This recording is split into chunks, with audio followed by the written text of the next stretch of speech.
the Lions have literally sprinted to the podium at number 2. Aidan Hutchinson is the pick, Sam.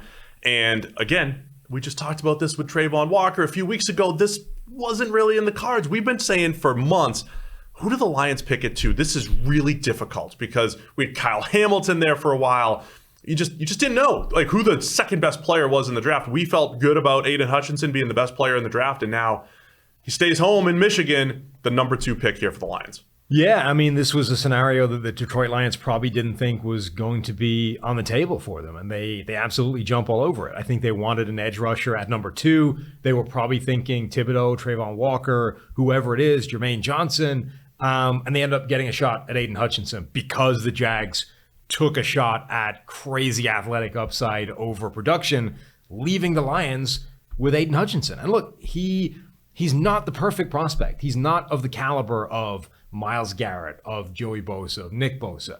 But he's just a pretty short step just behind those guys, right? Incredibly productive during his final season at Michigan.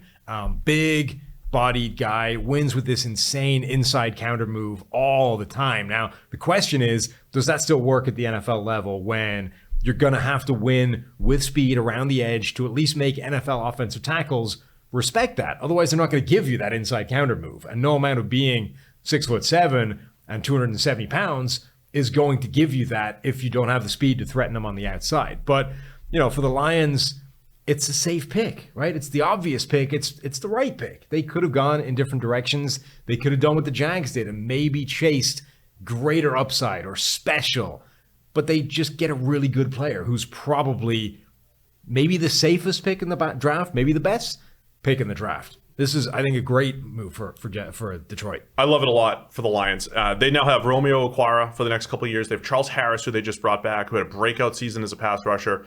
Rolling 3 deep at edge is smart anyway, and this is certainly not a need pick necessarily, but they need talent anywhere on that team in Detroit. I want to talk Hutchinson's athleticism here, right? Because you made the point on the podcast that this is like, just reach your arm out. This is the difference, right? This is the Trayvon Walker pick. This is the Aidan Hutchinson pick. And it was strictly arm length because Hutchinson's no slouch as an athlete, right? When you're evaluating edge defenders, you look at bend and their change of direction, and he is incredible. The 3-cone, 99th percentile 3-cone, which is one of the metrics that teams use. You want the burst, the 10-yard split. He's good at all those things. Now, he's not 90th plus percentile and everything, but he's 80th, 90th for some, and then he has the production to back it up. He has historic first-round caliber production, historic projects as an elite player type of production. So Hutchinson, I think, overall ticks more boxes, but Trayvon Walker certainly the better athlete. One thing that you hear quite a lot with Aidan Hutchinson is that his tape didn't look like the 3-cone, Sure. Like people, so sometimes you see these guys, they put up crazy workout numbers, and you're like, yeah, we knew that, right? We thought he was that kind of athlete. It makes sense.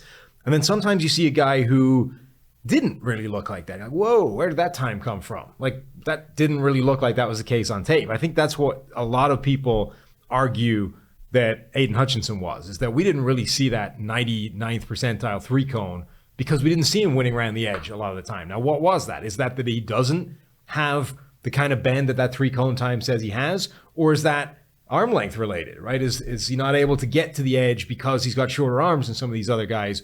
Or was it simply he has a slightly unusual body shape? He's long in the torso, and that doesn't lend itself to looking bendy and athletic and fluid as an athlete. And are we just projecting something that isn't actually there? And when you throw him against some cones, it's like, no, that dude has got legit bend and speed around the edge, and we should just embrace that. So I think he might be a victim of that, of just not looking like it should, but it's there. But that's part of the point, right? What you're saying is you might have to take a different path to the quarterback when you don't have the arm length to just give yourself some room, right? I mean, that is why that stuff's important. And you mentioned the body type, 6'7", 99th percentile height. You don't see that often from a true edge defender.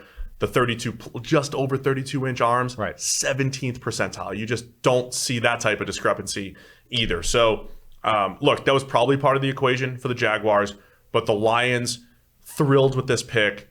I think honestly, I really think this made it easier for the Lions. This made it something where they didn't have to. I don't know who was next on their board, but Derek Stingley comes with a little bit more injury risk or the Kyle Hamilton stuff. All the other people that we were thinking about it too, Malik Willis, they all come with other risk. And I think Hutchinson he's the high floor player who also has a ceiling too. It's not like his ceiling is that limited. Right. The other thing that we've been talking all the time since this regime came in Detroit about this multi-year project, right? And what comes when, what comes year one, what comes year two. And year one was all about getting those big bodies up front on the defensive line, right? Alim McNeil, Levi and Wuzurike. And those guys were okay year one, but they weren't great, right? We expect them to take a step forward in year two, and that's when this whole thing starts to coalesce and this team gets really a lot better.